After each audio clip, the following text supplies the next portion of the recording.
we have discussed about passing arrays as parameters, and for passing arrays as parameters in C to C functions, we take recourse to call by reference. Otherwise, for all other parameter passing, we take recourse to call by value. And just to summarize the call by value and call by reference, the reference is in call by value, we copy the value of the actual parameter to the formal parameter, formal argument, and in call by reference, we do not copy the value, but we just pass on the address or the pointer and reference to the actual parameter. Okay. So, as a result what happens that if any change to that variable is resulted in the function itself, in the case of call by value that will not be automatically reflected to the main program, but in the case of call by reference, since there is no other separate copy, that will automatically be reflected. Just to conclude that part, we will see a number of applications of functions. Just to conclude that, let us have a quick look at one function. There is no array, but just vision of the prototypes that you can see here, finding the maximum of 3 integers. So, we have the header file here include stdio.h, then here we declare a function prototype. The actual function maximum has been written later. So, here you see that what does this line tell us? This line tells us that maximum is a function and it consists of 3 integer arguments or 3 integer parameters will come. So, as if this is a function which has got 3 input doors and each door is wide enough to accommodate an integer. Okay. So, that much is told, and whatever is inside this I am not aware of that, and at this stage I am not aware of that, and the output will also be another integer that is told by this. Then, so here the salient point to see is that here I have just it was sufficient to just specify the types, no names have been put in. Now comes the main program, that is very simple. A, B, C are 3 integers.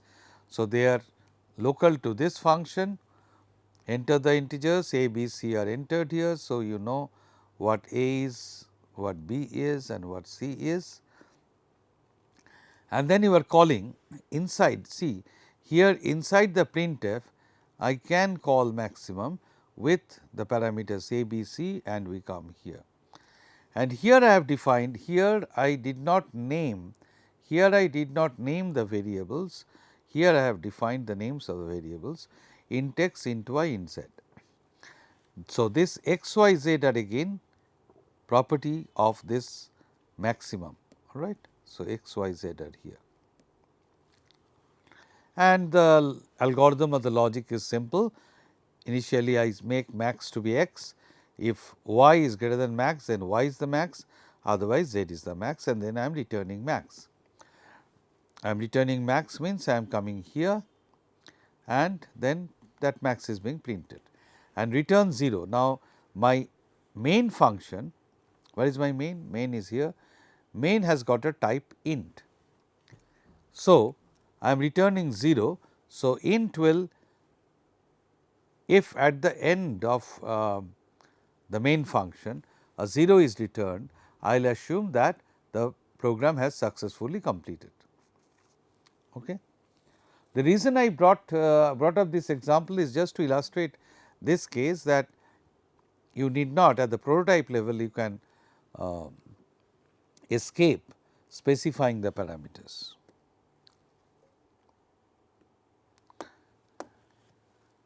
So, here is the prototype declaration, function calling and function definition, you know that. So, these are already repeated, I am not going into that. So, instead I will be talking about a new thing here, that is hash include. We have talked about hash include, we have used hash include, and we mentioned that hash include is nothing but a preprocessor statement, a preprocessor statement. How?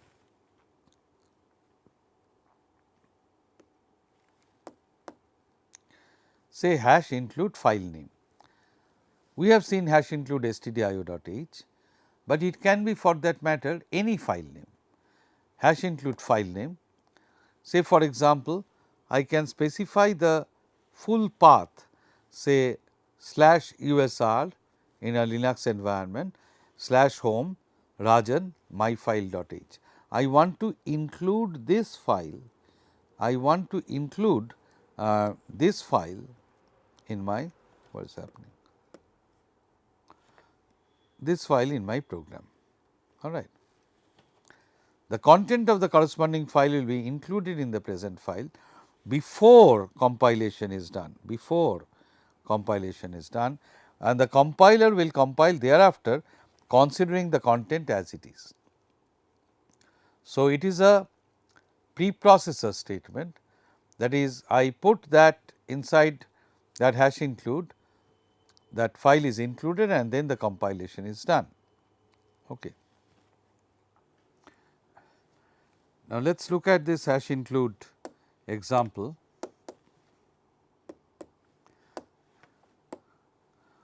Look at this program segment, which is my source program, which is known as proc.c. So, this is my source program.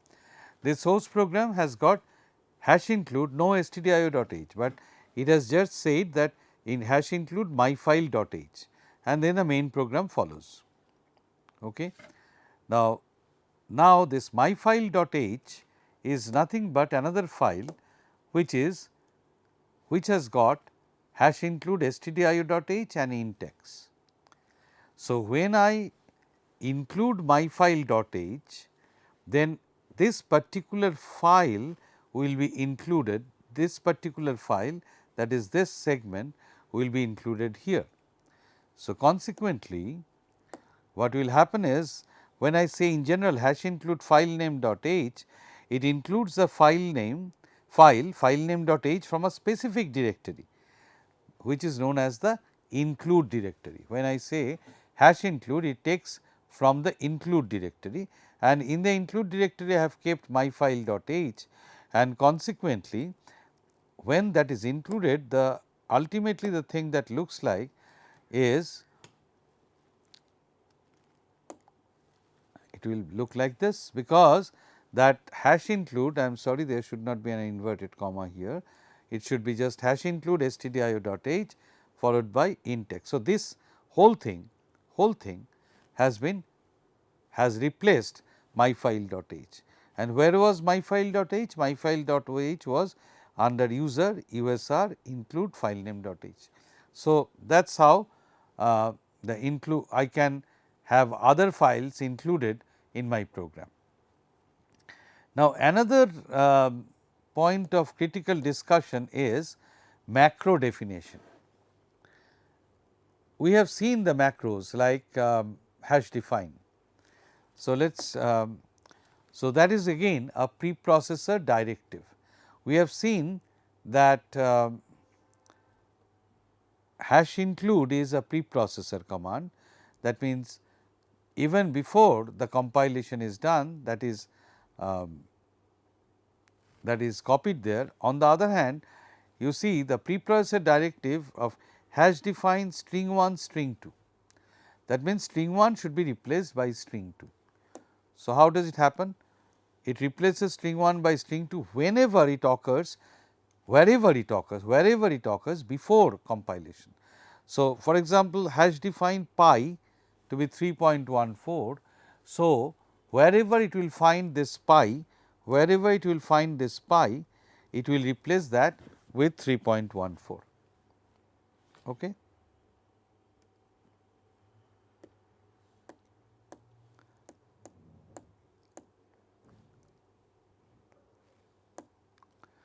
So, here for example, you see we have got hash include stdio.h, then we define pi to be 3.14 as the hash defined preprocessor command. Now, in my main program I have got float r 4 r is 4 and area is another variable, both are float. Now, area is pi times r, r is already initialized. So, what will happen is this will be translated to this pi will be replaced. So, the body will be float r assigned 4 and area is, so r is 4 and area will be 3.14 times r. So, even before compilation, this pi is being replaced by the value 3.14 as has been stated in the hash define command. We can also give hash define with an argument.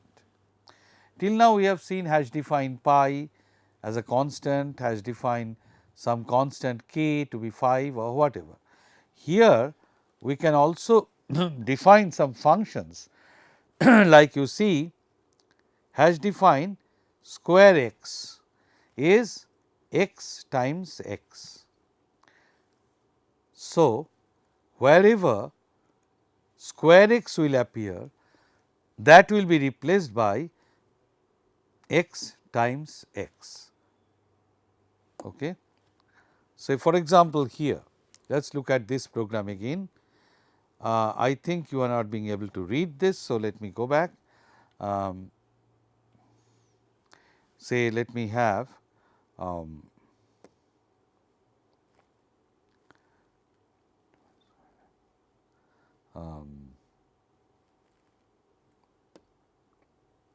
if I have declared say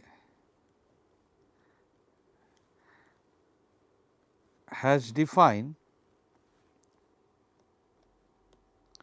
square x is x times x, then in my program wherever I will get say p is assigned square y. So, this will be translated as p assigned y times y. Okay. So, this what should be done, that has already been told here, that square x is this. So, this will simply replace it. Okay. So, that is the purpose of hash defined here. We can see that sorry, and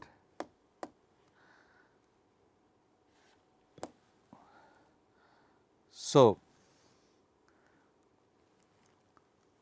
let us look at this example again. Main y is 5, printf value is y times y, that means this is being this is what has been generated after the square x has been square, here it was square x plus 3. So, that has become y times y plus 3. Now, which one is faster to execute? You can think of, if I write square x written as a macro definition, then I am pasting, as if I am pasting the body of the code inside this in the main program, replacing that. So, I do not need to call any function, I can write it as a macro definition, and as a result even before compilation I can get this look, and so this can be straightway applied without requiring to call a function. Now, if square x is written as an ordinary function, not like a macro definition. In that case, I have to call a function, and calling a function has got some overheads which I am not discussing here. So, if it be a very simple thing like this, it is better to make it a macro, so that it automatically gets pasted and it becomes faster. However, there is a word of caution. For example, if I had defined square x, now it is, now when I am defining as a macro, it is, I have to ensure that it is correct. Therefore, if I define square x as x times x, now how the macro definition substitution will be carried out? Let us look at this. If there be something like r assigned square of a plus square of 30, so it will be a times a plus 30 times 30, that is how it will happen. Okay. Now, what about r square of a plus b? It will be simply pasted as a plus b times a plus b.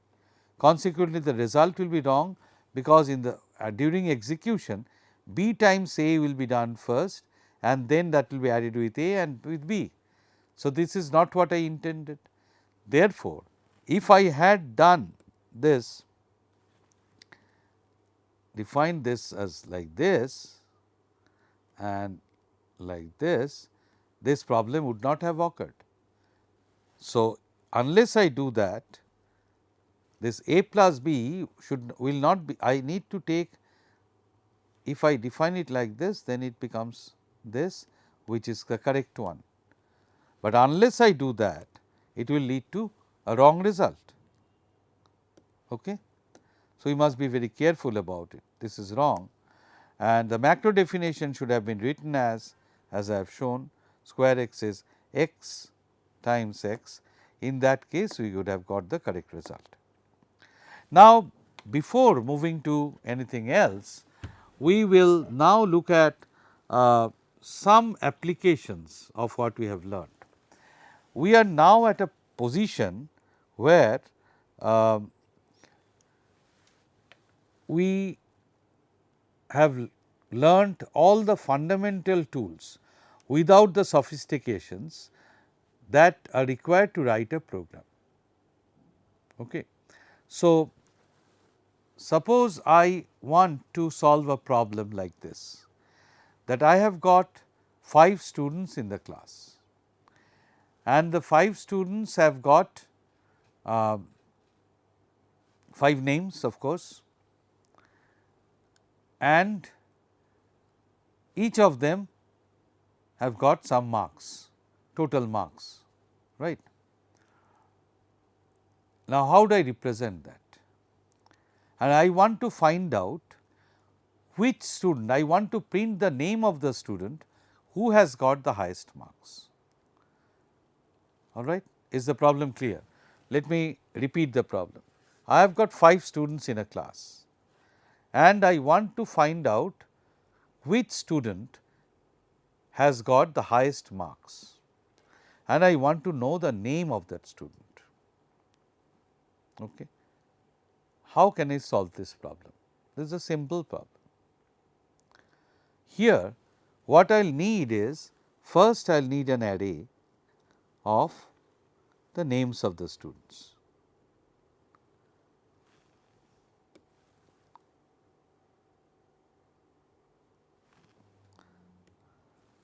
So, first I need an array of the names of the students. So, here 5 names will be stored.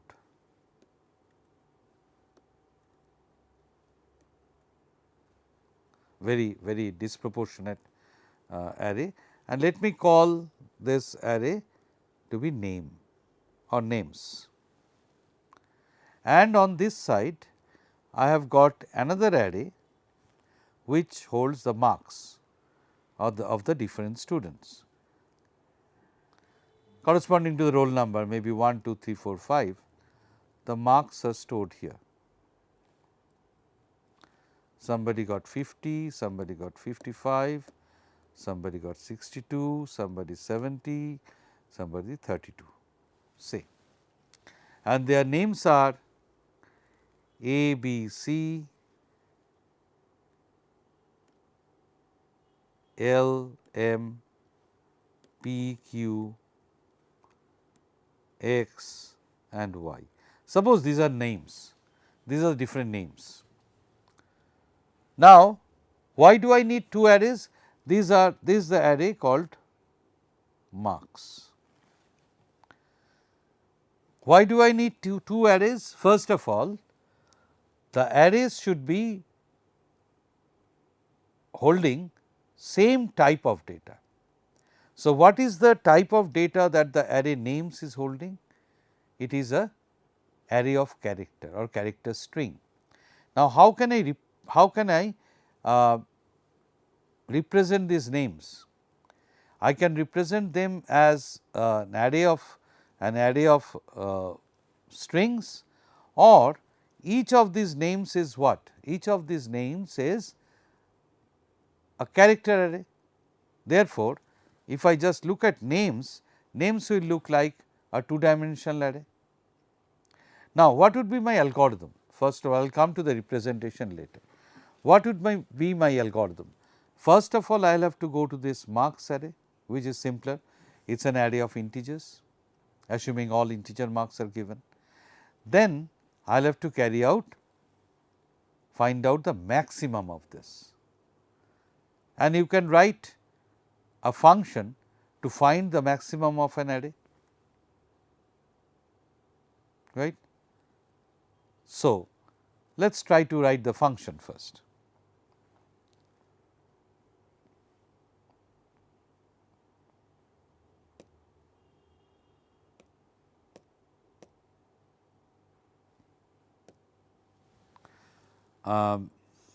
So, I have got an array marks,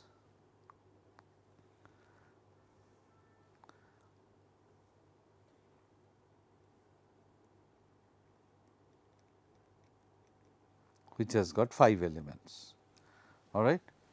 So, I can call a function max. Let us first of all think of this maximum, what will it return me? Say it will find out, say if I come to this, it will find out which one is the maximum and will return me an index, right. Oh, this is not the maximum, sorry, this one is the maximum. So, it will return me an index 0, 1, 2, 3. So, it will return me an integer. Therefore, I can start with like this, that int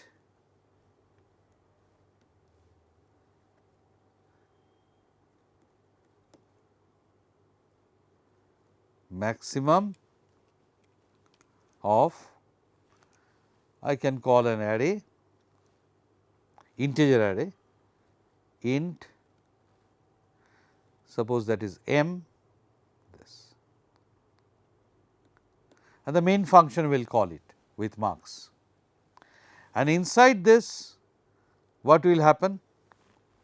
You know, initially let me call a value int, this is a local max assigned m 0. So, I initialize a variable max with m 0. Now, for I assign some index I, so I have to declare I also here. I assigned 1, I less than equal to 5, less than equal to 4, sorry.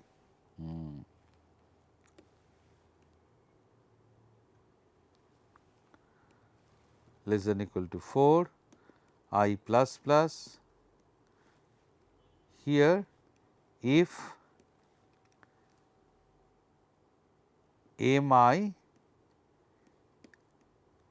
is greater than max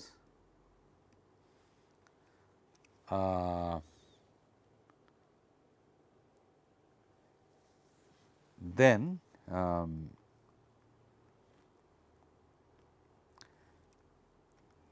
if I then max is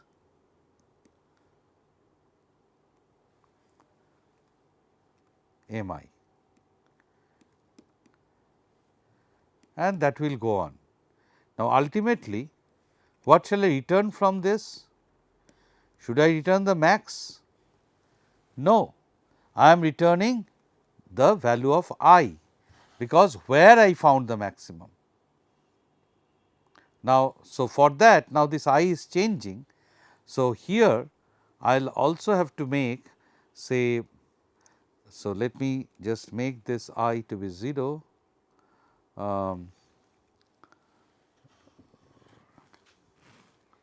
Let me make this I to be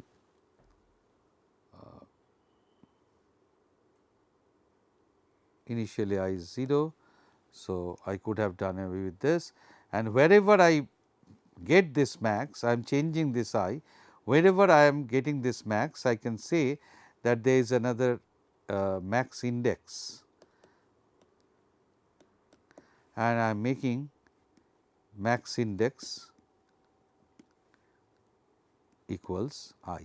So, I am remembering where I found the max, and I will be returning the max index. All right. So, my maximum function in this way, what it will do is it will find out the maximum. So, it will return 3. So, the first thing is find max. Now, I have got an array names. How is that represented? The representation can be as strings, or it can be as an array of characters. If I consider this to be an array of characters, then remember that it is a 2-dimensional array. Okay. And I in that case I will take, so this 3, and I will come to this 3 this, and I will print out this particular element from that array. Okay. So, now what about these names? Let us see. Names is an array, say PQR or something. So,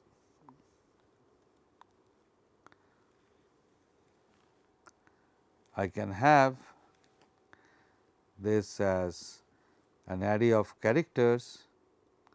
So, P, Q, R,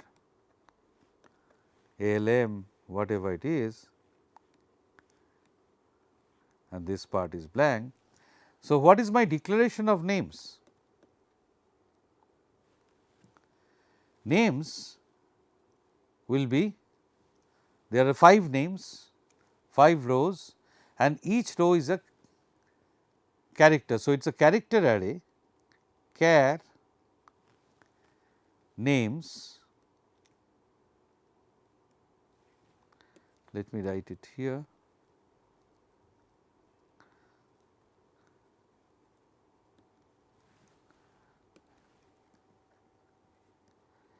Char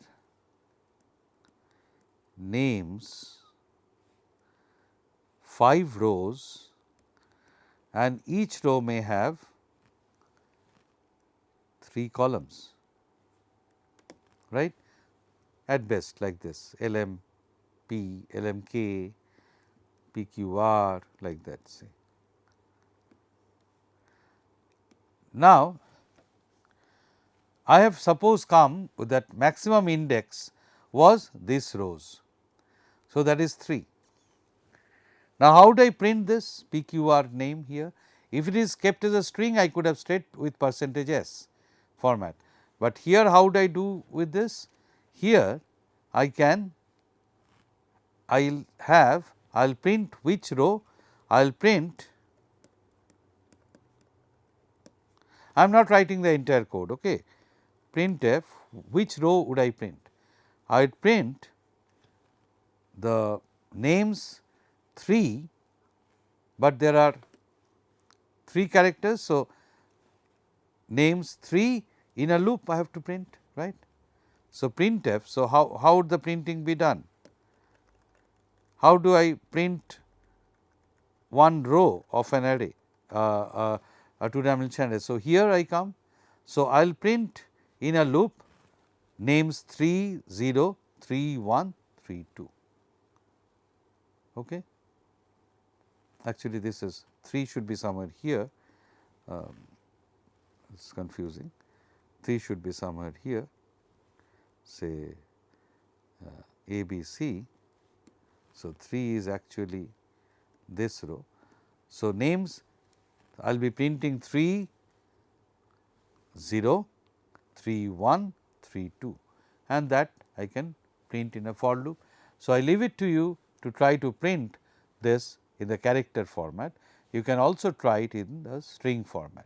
So, what we have done here is we have seen how the macros are replaced, and we will see further examples of functions all through in the future lectures, where we will be applying functions and arrays consequently.